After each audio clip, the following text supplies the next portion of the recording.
Pensa só. De um lado, a gente tem um mundo onde Deus é o centro de absolutamente tudo, e a vida aqui é só uma passagem. Do outro, um mundo que coloca o ser humano no foco, que valoriza a ciência e acredita que a gente pode sim progredir. Como é que a mentalidade das pessoas deu um salto tão gigantesco? É essa história que vamos entender agora.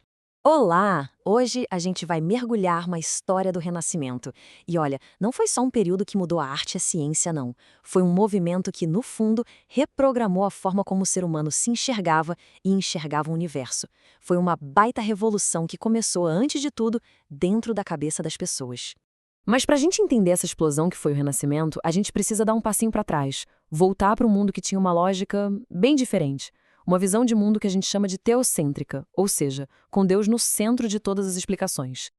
Então, na mentalidade medieval, a verdade não era algo que você ia lá e descobria. Era algo revelado. A Bíblia, a fé, eram as fontes de todo o conhecimento. A vida aqui na Terra, era vista mais como uma preparação para o que realmente importava, a vida eterna. Por isso, a sociedade era muito rígida, quase estática, porque se acreditava que aquela era a ordem criada por Deus. Até a natureza era vista com uma certa desconfiança, sabe? Como um lugar de tentação. E aí, no meio disso tudo, algo começa a mudar. Uma nova forma de pensar vai surgindo, e ela traz uma ideia que, para a época, era super radical. E se o ser humano, e não só o divino, fosse a medida de todas as coisas? A própria palavra que a gente usa, renascimento, já dá a maior pista. Significa, literalmente, nascer de novo. E o que estava renascendo? Era todo o conhecimento, a filosofia, a arte da antiguidade clássica, lá dos gregos e romanos, que tinha ficado meio de lado por séculos. E o motor por trás dessa transformação toda tem nome: humanismo. Isso não foi só um movimento artístico, não. Foi uma filosofia poderosa que trocou o teocentrismo pelo antropocentrismo. Ou seja, a atenção saiu de Deus e se voltou para o potencial humano, para a nossa capacidade de raciocinar, de criar, para a nossa liberdade. E se tem uma imagem que resume essa ideia, é esta aqui. O Homem Vitruviano do Leonardo da Vinci não é só um desenho bonito. É uma declaração de princípios. Ele mostra o ser humano com proporções perfeitas, no centro de um círculo e de um quadrado, simbolizando a harmonia total entre o corpo, a matemática e o universo. O homem, de fato, no centro de tudo.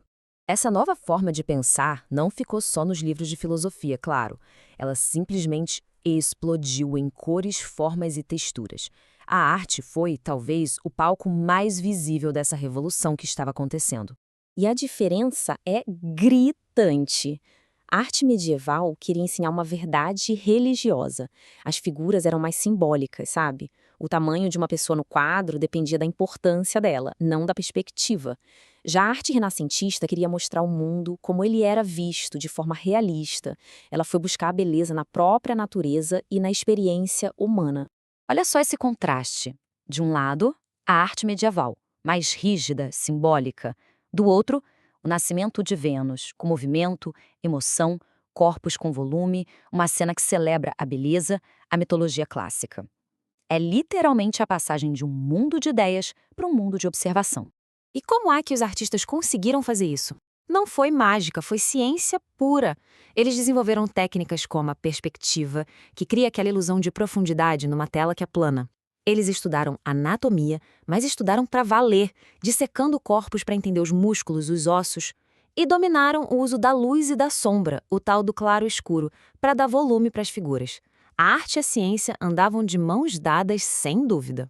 Agora, vamos sair um pouco da arte e ver como esse mesmo espírito de curiosidade e de observação começou a abalar verdades que pareciam ser eternas no campo da ciência. A grande virada de chave foi essa. Não bastava mais só acreditar no que os textos antigos ou a igreja diziam.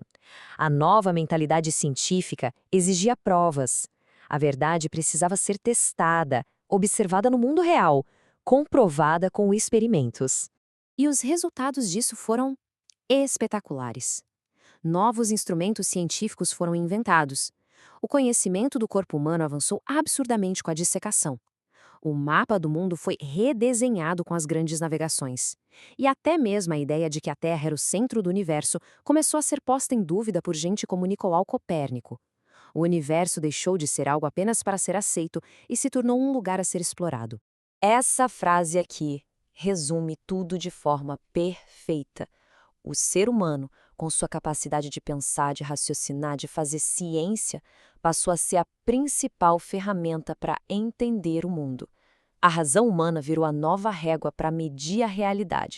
Ok, tudo isso é fascinante como história, mas por que o Renascimento, um movimento que aconteceu há mais de 500 anos, ainda é tão importante para a gente hoje?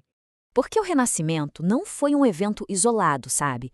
Ele foi o começo de uma reação em cadeia. Essa valorização da razão abriu o caminho para a revolução científica e ela, por sua vez, deu as ferramentas para o iluminismo, que usou essa mesmíssima razão para questionar governos, defender direitos, enfim, as bases do nosso mundo moderno foram construídas ali.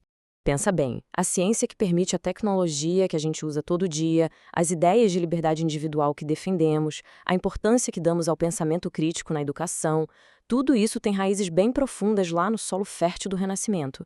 E, claro, nos deixou uma herança de beleza incalculável, com obras de arte que hoje são parte da cultura do planeta inteiro. E para a gente fechar, fica uma provocação. O Renascimento nos ensinou que olhar para o passado pode ser a chave para revolucionar o futuro. Então a pergunta que fica é: se a gente pudesse fazer o nosso próprio renascimento hoje, quais ideias, talvez esquecidas ou desvalorizadas, teriam o poder de redesenhar o nosso futuro? Fica aí a reflexão.